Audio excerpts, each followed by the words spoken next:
디도서 2장입니다. 1장에서는 거짓 교사들의 본질을 폭로하고 그들의 사악한 기원으로부터 신자들을 보호할 것을 명령하였고, 제2장에서는 교회 안의 여러 분류의 신자들을 어떻게 양육할 것인가에 대해서 구체적으로 권면하고 있습니다. 1절에 보면 그대는인데 원문에는 그러나 그대가로 되어 있으며 지금까지 비판해온 거짓 교사들과 정반대되는 태도를 지약해서 강조하고 있습니다. 건전한 교회는 목회서신의 특징적인 어법이며 하나님의 말씀과 사도들의 가르침을 의미합니다. 이 교훈은 장로의 표준으로 제시되었고 교회 안에 있는 여러 분류의 사람들에 대한 교인의 서론이요 표준이기도 합니다. 일치 않는 디도가 말하는 행동이 하는 것이 거짓 교사들의 사악한 가르침과는 달리 건전한 교훈과 일치해야 함을 나타냅니다. 2절을 보면 나이 많은 남자들이 나옵니다. 교회 직분자만이 아니라 나이 든 모든 남자를 가리킵니다. 고대 가부장제 사회에서 늙은 남자는 영광의 면류관이요 그 근위와 위험은 나이가 들수록 더 커졌다고 합니다. 그러므로 때로 그들은 화를 내거나 난폭하게 행동할 때가 있으며 대체로 소극적이고 자아 반성에 중점을 두고 있는 것입니다. 첫째로는 절제하고가 나오는데요. 나이 많은 사람은 자칫하면 지나온 날들을 되돌아보며 한탄하거나 외로움 때문에 술에 빠지거나 스스로의 삶을 포기하는 경향이 있습니다. 이럴 때는 믿음으로 자신을 이렇게 세우는 절제하는 미덕이 절실히 요구되는 사항입니다.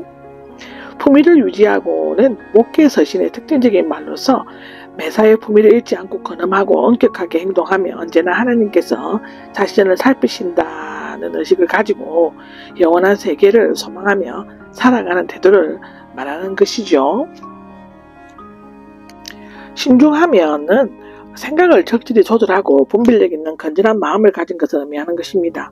믿음과 사랑과 인내함에 있어서 건전해야만 한다는데요. 믿음은 사람 소망 중에 소망 대신에 인내가 들어가고 있는데 그것은 소망과 인내가 밀접한 연관이 되어 있고 나이 많은 사람의 소망을 포기하려는 경향이 있기 때문인 것 같은데요.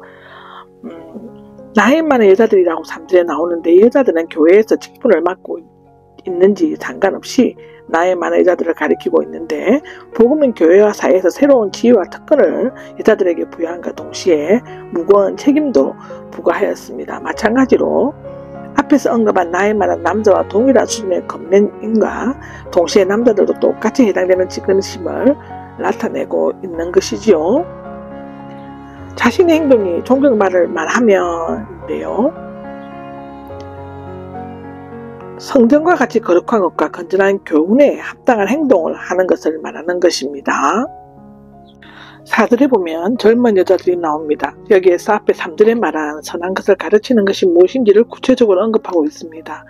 나이 많은 여자들은 젊은 여자들, 결혼한 지 얼마 안 된 여자들이고 어떤 사람이 되어야 하고 어떤 일을 해야 할 것인가를 가르쳐야만 한다는 것입니다.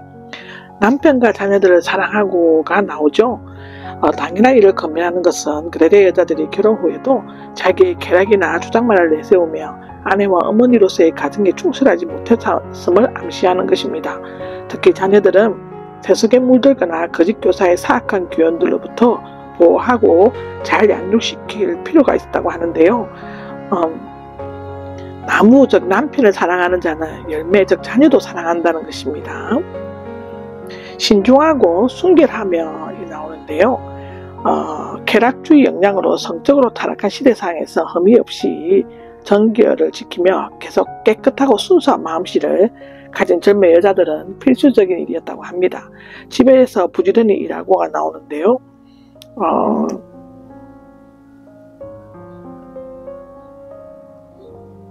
젊은 가부들은 자기 집을 돌보지 않고 돌아다니면서 문제를 일으키는 일이 많았다고 합니다.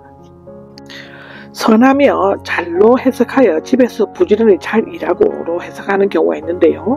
여자들의 아름다운 미덕은 선하고 친절한 것에서 더욱 돋보인다는 것입니다. 남편에게 순종함으로써라고 6절에 나오죠. 이것은 남자가 여자보다 못해서가 아니라 창조의 질서를 따르는 것이고 성도들이 예수 그리스도에게 순종하듯이 아내도 남편에게 순종해야 한다는 것입니다.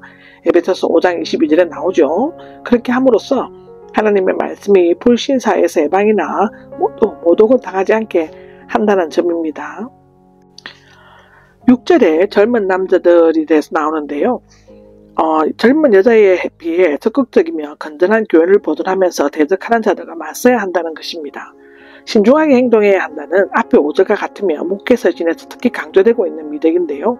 젊은 남자들은 성급하게 직선적으로 행동하려는 약점을 가지고 있으므로 매사에 신중하고 침착하게 행동하여야만 한다는 것입니다. 모든 일에 있어서 본보기로 보여주십시오가 나오는데요. 앞절에 신중하게 행동하라와 연관되어 있는 것으로 볼 수 있습니다. 헬라인들은 교회를 교리 자체로 판단하지 않고 생활이나 행위를 교리의 시험으로 삼는 경향이 있었다고 하죠. 디도는 이방인의 도시인 수리아 안디옥에서 성장했기 때문에 혈기왕성한 젊은이가 도덕적으로 타락을 막기 위해 어떻게 대처해야 할 것인가를 잘 알고 있었을 것입니다. 따라서 디도 자신이 먼저 선한 일을 보여주어야 하고 이를 위해서 냉철한 사고력과 실제적인 지식, 자기 억제력, 철저한 자기 관리 등을 길러야 할 필요가 있었던 것입니다.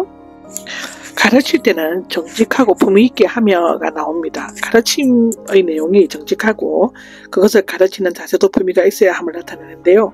내가 가르치는 것을 품위가 높은 원칙 가운데서 실행하라.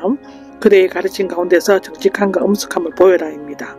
비난받을 것이 없는 건전한 말로 하십시오인데 비난받을 것이 없는 건전한 말로 하라는 것을 가르침의 정신과 방법, 내용에 신중을 기해야 한다는 것을 나타냅니다. 그렇게 되면 디도를 반대하는 자가 바울이나 디도에 관해 나쁘게 말하고 비웃을 구실을 찾지 못해 오히려 부끄러움을 당하게 될 것입니다. 바울은 복음의 메시지와 그것을 전하는 사람들에게 비난의 목소리가 소리지 않게 하려고 매우 힘썼죠. 물론 반대하는 자들은 대적하는 일을 그치지 않았지만 자신들의 거짓된 비난을 뒷받침할 것이 없게 됨으로써 매우 당하게 되고 수치심을 느끼게 될 것이라는 것입니다.